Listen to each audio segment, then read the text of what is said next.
What's up guys, it's Gary here from SaferWholesale.com, and today what we're going to do is show you how to mount your plow, your universal plow, the ATV, UTV plow onto your utility vehicle. Now this one here is the Rover, and the thing is we do have many different UTVs and they're pretty much universal as far as the way that the plow is going to mount. Now we have Dave here, the mechanic. He's going to kind of go over, because he installs them, on some of the differences and the easiest way to go ahead and mount it. So come on over here and check this out. We'll kind of show you exactly what's going on here. And so far as this one here, you can see here, right in the video, we've got the plow mounted, attached, and everything. So Dave, when you receive it, what do you pretty much do? So when you're opening the box, you're going to want to make sure that you set your directions aside and separate your bolts. The entire plow blade and tilting assembly, there are directions that are included in the box. It's pretty self-explanatory. After that, with this part of the plow, the directions are included. But when you come underneath, you're going to find a couple different things. You may have a skid plate underneath, just like this, which I recommend you remove in order to remove the plow underneath. So if you have a skid plate like this, it could run the entire length of the unit. Feel free to take that off when installing your plow. Keep it for the summertime so you can put it back on once you're done with your plow in the winter.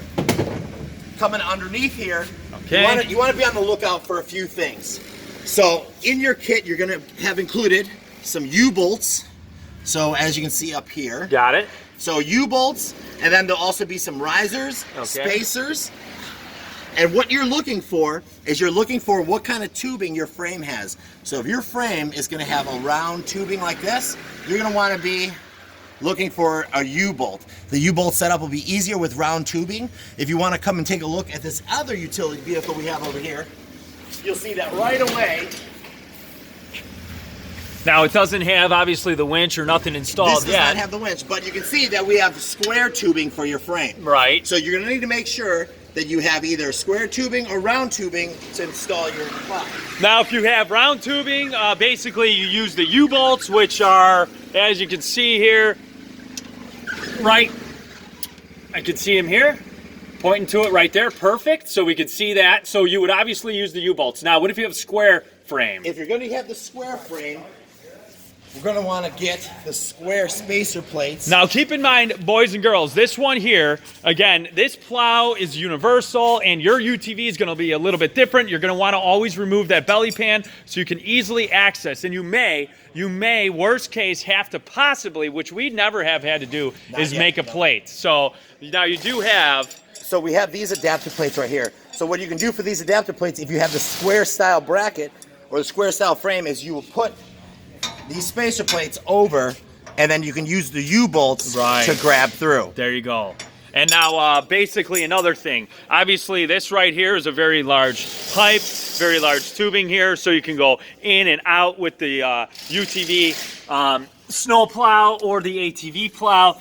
And what else? So basically on this one you only have the U-bolts there. We have the U-bolts here, and then what we're using that skid plate I was telling you about. We're using those original bolt holes right here because they have a hardened bolt in there. Yep. So all we did was we lined up the mounting adapter plate to the frame where it makes the most sense. That's probably the best way I can describe it, because you'll see when you're there, you want to make sure that it's lined up and you can properly get all your bolts tightened equally so that there's no movement at all. Right. This thing should not be moving on you when you're plowing. Super stiff. So super stiff. So go ahead and line up those bolts underneath. Take the plate that it comes with, line it up, and that's where you'll install your U-bolts. And then just kind of use your best judgment to see whether it's straight or not. There's really no way to straighten this out, mechanically. You just kind of have to eyeball it and make sure that it's straight and good. Gotcha. Okay. Well, that's pretty much it. And again, if you guys have any other questions, let us know. We can make more videos for you. As far as the winch, here, let's just go ahead and get that really quick there. You've got your in and out, up and down. And simply, you would go in and out, up and down. Very simple, easy to use. And then once again, to go ahead and pin it, you're going to go ahead and push this down. And as you can see here, you can go left, you push it down again, you go right, and there you have it. Pretty easy, Pretty simple. Again, saferwholesale.com. Check it out. We went ahead and installed the plow on this one, and you can do it on the different, the Cazador unit, or even the 800cc, the 1000cc, the 400cc, and all the above. So check it out. If you guys have any other questions, let us know. Any other things to tell us on this video, or what? No. Okay, so we're good here. Like I said, if you guys have any questions, if you don't have the winch, obviously you're going to need that, and you're going to need it mounted as well to the UTV, and usually they will have the plates there. Again, give us a call if you have any questions. Let us know. saferwholesale.com. Thanks for watching.